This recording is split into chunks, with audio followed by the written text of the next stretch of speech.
Welcome back to the new video. आज हम करने लगे हैं important guess paper of class 11th chemistry. Basically इस गेस्ट पेपर में आपको बताया जाएगा कि कौन से चैप्टर्स आपके न्यूमेरिकल के पॉइंट ऑफ व्यू से इंपॉर्टेंट है, किन चैप्टर से बस न्यूमेरिकल्स आने हैं, किन चैप्टर में से कौन सा इंपॉर्टेंट लॉन्ग है जो आपके पेपर में आएगा और कौन से टॉपिक्स हैं जिसमें से शॉर्ट आ सकते हैं। तो वो सारा कुछ आपको इस वीडियो में आज बताया जाएगा। सो स्टे ट्यून्ड एंड जो मैं साथ साथ ओरली भी आपको बताती जाऊंगी questions, do write them down on your notebooks and उन्हें नोट लाजमी कर लें क्योंकि वो बहुत इंपॉर्टेंट है। एंड लेट्स कंटिन्यू और साथ साथ I will be telling you more of the things also. So from chapter 1 अगर हम बात करें जो आपका है नेचर ऑफ साइंस केमिस्ट्री, यह आपकी बेसिकली ना हिस्ट्री टाइप है। आपको इस चैप्टर में से ज़्यादा कुछ भी करने की ज़रूरत नहीं है। आपने अगर करना ही है आपके जो प्रीवियस आप जाएँ आप चैप्टर के एंड पे, तो इधर आपके पास कुछ शॉर्ट क्वेश्चंस और लॉन्ग क्वेश्चंस की लिस्ट है, ये आप तैयार कर लें एंड और आप चैप्टर के अंदर ना करें। अब एटॉमिक स्ट्रक्चर्स पे हम आ जाएं तो यहाँ ये आपके पास एक बहुत इंपॉर्टेंट चैप्टर है और मेजॉरिटी आप ये चैप्टर बहुत ज़्यादा वेटेज रखता है आपके पेपर्स में। जैसे कि आपको पता है इलेक्ट्रॉन प्रोटॉन न्यूट्रॉन इसको छोड़ दें, बस इस टेबल की तरफ आप आ जाएंगे। इधर आपके पास इस टेबल को जब तैयार कर लेंगे, अगर आपका शॉर्ट क्वेश्चन भी आ जाए आपका तैयार हो जाएगा, वो पूछ लें आपका कि प्रोटॉन और इलेक्ट्रॉन के दरमियान में आप रिलेशन बताएं उसके रिलेटिव मास के, उसके रिलेटिव चार्ज में, तो उस तरह भी आपका सवाल हो जाएगा एंड आपके MCQ भी हो जाएंगे। तो ये मोस्ट इम्पॉर्टेंट आपका ये है टेबल, आपने लाजमी करना है। जो फजूल फालतू चीज़ें वो मैं आपको नहीं रिकमेंड करूँगी याद करने को। अगर आपने पूरा सिलेबस कर लिया है तो इट्स वेल एंड गुड, बहुत अच्छी बात है। बट जो स्टूडेंट जिनका 50% सिलेबस है और टाइम कम है, तो वो जो मेन चीज़ें हैं उन्हीं को कवर करें। अब आगे आपके पास है एटॉमिक एंड आयनिक रेडियस। अब देखें ये आपके वही 9th-10th वाले हैं जो आपके strengths in the group and period ये होते हैं। इसमें आपने एनामलस स्ट्रेंथ्स जो होते हैं ना उन्हें बस आप तैयार कर लें, आपका उसी में से ही सवाल आएगा। Quantum numbers is the most important topic of this chapter. आप लोगों ने लाजमी करना है, इसे बिल्कुल नहीं छोड़ना। आपके पास प्रिंसिपल क्वांटम नंबर, आगे azimuthal quantum number, magnetic quantum and spin quantum. अब देखें इसका सवाल कैसे आ सकते हैं। जैसे आपको ये टेबल भी दिया गया है, आपको दी जाएगी कि L ये है, M ये है, आप आगे बताएं, उसका स्पिन बता दें। आपको दी जाएगी एज़मुथल और प्रिंसिपल क्वांटम दिया जाएगा, उससे आगे आपसे पूछा जाएगा इसकी स्पिन क्या है, इसकी मैग्नेटिक क्वांटम क्या है। तो इस तरह आपने इन सवालों की लाजमी प्रैक्टिस करनी है। तो ये मोस्ट इम्पॉर्टेंट टॉपिक है आपके चैप्टर का। आगे आपके पास इस तरह आप छोड़ दें, आगे आ जाएं आपके पास rules of electronic configuration of principle. आपके पास ये सिंपल एक दी हुई है कि इंक्रीजिंग ऑर्डर में कैसे होता है, ये आप कर लें। N+1 रूल आपको आगे पॉलीस एक्सक्लूजन प्रिंसिपल और हुंस रूल द मोस्ट इम्पॉर्टेंट है। आपको इलेक्ट्रॉनिक कॉन्फ़िगरेशन एक एलिमेंट बताया जाएगा और पूछा जाएगा कि इसकी आप करें आप इलेक्ट्रॉनिक कॉन्फ़िगरेशन। ठीक हो गया। जैसे आपको इधर नीचे भी दिए configuration of many elements like chromium and copper, आपको दिया जाएगा और कहेंगे कि आप सिंपल इलेक्ट्रॉनिक कॉन्फ़िगरेशन लिखें और according to Hund's rule electronic configuration लिखें। तो ये मोस्ट इम्पॉर्टेंट सवाल है, लाजमी से आपका एक सवाल आएगा, तो आपने लाजमी तैयार करना है। आगे N+1 रूल में आपसे पूछा जा सकता है कि अकॉर्डिंग टू N+1 रूल आप बता दें किस ऑर्बिटल का एनर्जी लेवल ज़्यादा है। तो मैं आपको सवाल भी बता रही हूँ किस तरह आ सकते हैं, ताकि आपको बस अब टॉपिक का आइडिया ना हो, आपको पता हो कि इससे सवाल किस तरह आएगा। क्योंकि अगर आप बस इसकी डेफिनेशन कर लें तो आपसे डेफिनेशन नहीं पूछेंगे, वो आपसे पूछेंगे कि बताएं इसका एनर्जी लेवल किसका साथ है। फिर आगे हुंस रूल में वो आपसे इलेक्ट्रॉनिक कॉन्फ़िगरेशन का पूछेंगे कि वो लिख के बताएं। तो अगर आपको फॉर एग्ज़ाम्पल नहीं आ रहा, आपको इसकी बस डेफिनेशन आती है, तो आपने ये नहीं करना कि आप जगह खाली छोड़ें, आप हुंस रूल की डेफिनेशन ही लिखाएं और जो कुछ आपको आता है वही लिखाएं। Do not leave the space empty. आपको पता है कि एग्ज़ामिनर जब हम ई चेकिंग आपकी करते हैं, अगर खाली हो तो लाजमी आपको 0 मिलेगा। अगर आपने कुछ ना कुछ लिखा हो आपको कुछ मार्क्स दिए जाते हैं, एग्ज़ामिनर दे देता है अगर वो ज़्यादा सख्त ना हो। तो आपने कभी भी खाली छोड़ के नहीं आना जगह।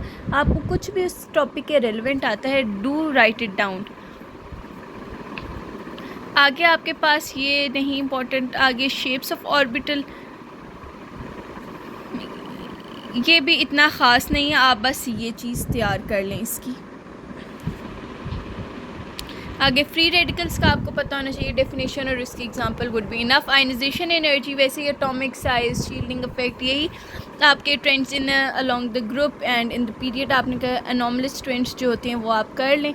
अब इधर भी आप पूछें अगर कि मैम सवाल कैसे आते हैं तो मैं आपको बताऊंगी। कोई भी आपको 2-3 एलिमेंट्स दिए जाएंगे और उससे आपको पूछा जाएगा कि बता दें कि इनमें से इसकी सीक्वेंस बता दें किसकी असेंडिंग या डी असेंडिंग में आयनाइजेशन एनर्जी, इसके बारे में कि किसकी सबसे कम है, ज़्यादा और सबसे ज़्यादा किसके। तो आपको जब पता होगा आयनाइजेशन एनर्जी के along the group and along the period trends तो आप आसानी से कर लेंगे। और कुछ अंदर होते हैं ऐसे एनोमलस ट्रेंड्स के जो अकॉर्डिंग टू ग्रुप और पीरियड नहीं होते, उसके लिए एक स्पेसिफिक थ्योरी होती है, तो वो आप लाजमी कर लें, वो बहुत इंपॉर्टेंट है।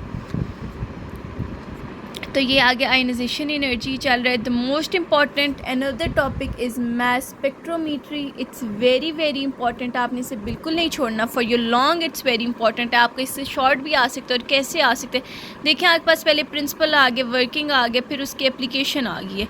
अब इसमें से अगर वो लॉन्ग में देना चाहे तो लॉन्ग दे सकते हैं। देखिए आप इसे लॉन्ग के पॉइंट ऑफ व्यू से तैयार करें एंड ऑटोमेटिकली आपका शॉर्ट तैयार हो जाएगा। अगर वो आपसे वर्किंग पूछेगा आपको वर्किंग आती होगी, अगर वो आपसे एप्लीकेशन पूछेगा आपको एप्लीकेशन आती होगी। देखें तो ये ऐसे ही आप एक चीज़ तैयार करेंगे ऑटोमेटिकली आपकी बाकी 2 चीज़ें तैयार हो जाएंगी। बाकी आप लोगों ने क्या करना है, आप लोग पीछे जो शॉर्ट आंसर क्वेश्चन हैं आपने क्वेश्चन इसके देख लेने हैं। आपने एक्सरसाइज लाजमी किया करें, उसके क्वेश्चन आंसर हैं, उसके MCQ की प्रैक्टिस लाजमी किया करें। चैप्टर को पूरा याद करने के बाद आपकी प्रैक्टिस हो जाती है और आपको पता चल जाता है कि आपको कितना इस टॉपिक के अंदर से आता है, इस चैप्टर के अंदर से आता है। Coming up to chapter number 3 we have chemical bonding. Chemical bonding में इलेक्ट्रोनेगेटिविटी, वही जैसे हमने पीछे बताया आयनाइजेशन एनर्जी ट्रेंड्स आपने तैयार कर लें तो आपका वो हो जाएगा। और इसमें से आप ना करें पोलर और नॉन पोलर कवलेंट बॉन्ड, इसका आपने डिफरेंस अच्छी तरह कर लेने। डिफरेंस आपने लाइन लगा के लिखना है, इधर पोलर लिखेंगे इधर नॉन पोलर लिखेंगे।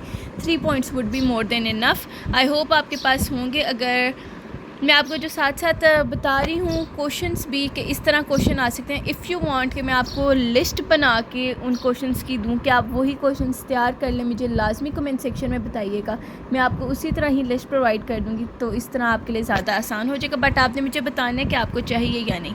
बॉन्ड एनर्जी, बॉन्ड थेरेपी, इसमें आपके पास जो सवाल ऐसे आते हैं, आपके पास बॉन्ड लेंथ, बॉन्ड एनर्जी, ये नीचे आपके पास होगा,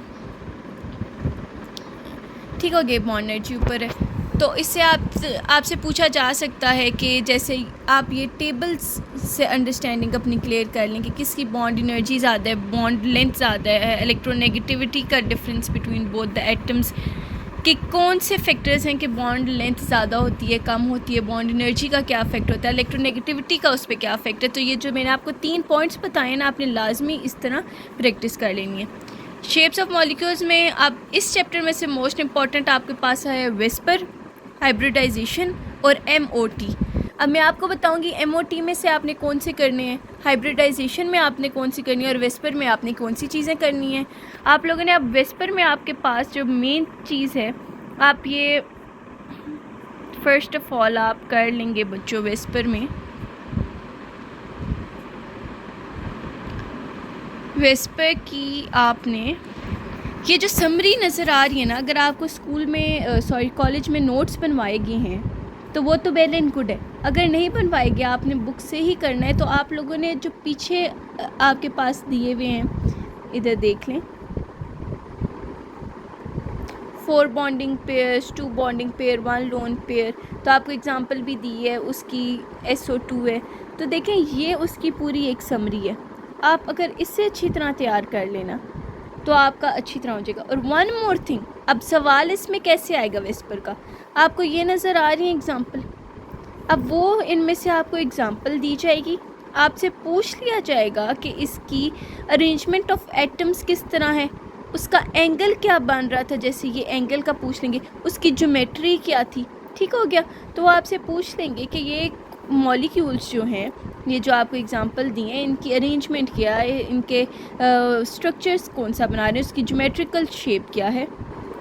आगे ये इतना इम्पॉर्टेंट नहीं है, importance of whisper in the field of drugs. फिर आगे आप आ जाएँ बच्चों वैलेंस बॉन्ड थ्योरी, VBT। आपने इसके मेन जो पॉइंट्स हैं ना, इसके जो रूल्स हैं वो आपने लाजमी करने। और फिर आगे जो आपके पास आ जाती है nature of covalent bond, sigma और पाई बॉन्ड, इसका डिफरेंस आपने अच्छी तरह लाजमी कर लेना है। आगे आपके पास वीबीटी के कुछ ये दिए हुए हैं मॉलिक्यूल्स, इनकी आपको आनी चाहिए फॉर्मेशन, वीबीटी इस पे कैसे होती है। तो आपने ये जो कुछ दिए हुए हैं आपको मॉलिक्यूल्स इनकी कर दें। Hybridisation is very important, sp2। तो ये देखें sp में आपके पास है बेरिलियम क्लोराइड, एसिटिलीन, और आगे sp2 में है आपके पास BCl3, एथिलीन, एंड sp3 में आपके पास है methane and ethane and ammonia. Water molecule is very very important. अगर अच्छा अब मैं आपको बताऊँ ना, आप इन सारे मॉलिक्यूल्स की ना प्रैक्टिस कर लें। अब इसमें से अगर देखें आप इतना आपने इससे समझ के करना है, इसे रट्टा नहीं मारना। ये वेरी वेरी वेरी इजी ना, मैं आपको बताऊँ सबसे इजी है ये, और मज़े का कंसेप्ट है इसका। आप एक को अच्छी तरह समझेंगे ना, एक को अच्छी तरह समझ लें, आपके सारे मॉलिक्यूल सोचेंगे। sp का एक समझें, sp2 का एक समझें, sp3 का एक समझें, ईज़िली देन आपकी ये हाइब्रिडाइजेशन हो जाएगी। ठीक हो गया। तो इसमें भी आपके पास लॉन्ग में आ सकता है ये, ठीक है, ये इम्पॉर्टेंट फॉर लॉन्ग है। फिर आगे आपके पास जो चीज़ इम्पॉर्टेंट है वो आपके पास है MOT। आ जाएं आप, अब जो ये आपके पास आ गई है ना, अब देखें ये hydrogen bonding, instantaneous dipole induced. अब इसमें टाइप्स ऑफ इंटरमॉलिक्यूलर फोर्सेस ये 3 हैं, आप इन्हें पढ़ लें। और हाइड्रोजन बॉन्डिंग विद एग्जांपल्स आपने लाजमी अच्छी तरह कर लें। इसमें इंपॉर्टेंट हाइड्रोजन बॉन्डिंग ही है। वो आपको मॉलिक्यूल दे के पूछ सकते हैं बताएं किसकी हाइड्रोजन बॉन्डिंग ज़्यादा है ये। और मोस्ट इंपॉर्टेंट एक शॉर्ट क्वेश्चन ये है, ice is less denser then water. इसका एक सवाल बहुत जो मोस्ट इंपॉर्टेंट है, बहुत फेमस सवाल जो टीचर्स को बड़ा पसंद है देना, वो यही है कि बताएं कि ice, why does ice float on water. तो फिर उसमें आपने यही सारा कंसेप्ट लिखना होता है। ठीक हो गया। फिर आगे MOT आ जाए। अब MOT में मैं आपको एक चीज़ बताऊँ ना, इसमें होते हैं एक, ये आप नीचे आ जाएं थोड़ा सा, अब देखें ये आपको तीनों चीज़ें आती हैं। हमने पीछे पढ़ी, आपको इम्पॉर्टेंट बताया था कि इलेक्ट्रॉनिक कॉन्फ़िगरेशन आपको आनी चाहिए। अब जो आपके पास है MOT में आपने कौन से मॉलिक्यूल्स करने हैं। अब जो आपके जो पेपर में टीचर जो देता है ना, वो आपके पास लाइटर मॉलिक्यूल्स हैं। अब देखें आपके पास ये 2 बताए गए हैं ट्रेंड्स के relative energy of molecular orbitals. अब जो आपके पास मेजॉरिटी जो पेपर्स में आपको दिए हुए हैं ना, वो लाइटर मॉलिक्यूल्स की ही MOT आपसे पूछी जाती है। और नीचे भी देख लें आपके पास लाइटर मॉलिक्यूल्स की ही MOT हुई हुई है। इसमें भी आपने क्या करना है कि आपने कोई भी 2 की अच्छी तरह प्रैक्टिस कर लें, उसे समझ लें, आपका सारा हो जाएगा। और एक MOT में आपके पास मॉलिक्यूल का एनाइन और कैटाइन भी होता है, वो भी इंशाल्लाह आपको टीचर्स ने एग्जांपल करवाई होगी, वो आपने लाजमी अच्छी तरह करने हैं, उसके भी चांसेस हैं इस साल आने के लिए। Then coming up to chapter number 4 stoichiometry में आपके पास है मोल एंड, और आपका इसमें टॉपिक कौन सा आ रहा है, theoretical yield, actual yield, percentage yield. Okay, तो स्टूडेंट्स इस चैप्टर में आपको जैसे मैंने स्टार्टिंग में बताया, कुछ chapter according to the numerical point of view important होते हैं, कुछ आपके शॉर्ट होते हैं, कुछ इंपॉर्टेंट लॉन्ग होते हैं, जैसे आपको पीछे बताया था। तो ये वो चैप्टर है जिसमें से आपने न्यूमेरिकल्स लाजमी करने, इसके एग्जांपल्स, असाइनमेंट्स एंड जो एक्सरसाइज में आपके पास सवाल दिए हुए हैं उनके न्यूमेरिकल्स को आपने अच्छी तरह प्रैक्टिस कर लेनी है। इस चैप्टर में से आपके पास लाजमी न्यूमेरिकल आएगा। States and face of matter में अगर आप आ जाएं तो देखें आपके पास प्रॉपर्टीज़ ऑफ लिक्विड है, फिजिकल प्रॉपर्टीज़ ऑफ लिक्विड। अब देखें आपको लिक्विड की तो प्रॉपर्टीज़ पता होती हैं, या आप एक दफ़ा रीड कर लें, कोई मुश्किल नहीं, आपको याद करने की ज़रूरत नहीं। अब जो आपके पास फिजिकल प्रॉपर्टीज़ ऑफ लिक्विड है ना, इसमें आप कर लें वेपरेशन, vapour pressure, boiling point, viscosity. सबसे इम्पॉर्टेंट आपके पास विस्कोसिटी। अब आपसे वो पूछा जा सकता है कि बॉइलिंग पॉइंट का इंटरमॉलिक्यूलर फोर्सेस से क्या रिलेशन है। इसी तरह ये बहुत बेसिक चीज़ें, ठीक हो गया। तो उसका आपके पास जो सरफेस टेंशन होती है वो भी इंपॉर्टेंट आगे आएगा। एक सरफेस टेंशन ये आ गया, ये आपके पास वेरी इंपॉर्टेंट है। जो मैं आपको वेरी इंपॉर्टेंट बता रही हूँ उस चीज़ों को तो आपने छोड़ना ही नहीं है, कोई पॉइंट ही नहीं होगा छोड़ने का। तो आपने विस्कोसिटी, वेपर प्रेशर लाजमी करने, इन्हें तो छोड़ना ही नहीं है। फिर आगे आप आ जाएंगे यूजेस, ये तो बहुत ही इजी होती है। ग्लेशियर्स, आइस कैप, गैसेस के भी आपको प्रॉपर्टीज़ पता है। कंप्रेसिबिलिटी, एक्सपेंडेबिलिटी के एक्सपैंड हो जाते हैं, कंप्रेस हो जाती हैं गैसेस, आपको पता है क्योंकि उसके अंदर जो एटम्स की जगह स्पेसिंग बहुत ज़्यादा होती है, तो इसलिए वो कंप्रेस, एक्सपैंड ईजिली हो जाए। आगे टाइप्स ऑफ सॉलिड्स। अब इसमें जो एक और मोस्ट इंपॉर्टेंट चीज़ है क्रिस्टलाइन और अमॉर्फस सॉलिड्स, इसका difference is very very important, आपने लाजमी करना है, इसे स्किप नहीं करना आपने किसी हाल में भी। एंड फिर आगे आपके पास चैप्टर नंबर 6 आ जाता है।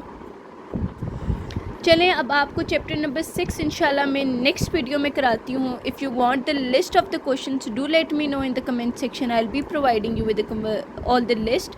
एंड अपना ख्याल रखिएगा, मिलते हैं नेक्स्ट वीडियो में। टिल नेक्स्ट टाइम, अल्लाह हाफिज़ एंड पीस आउट।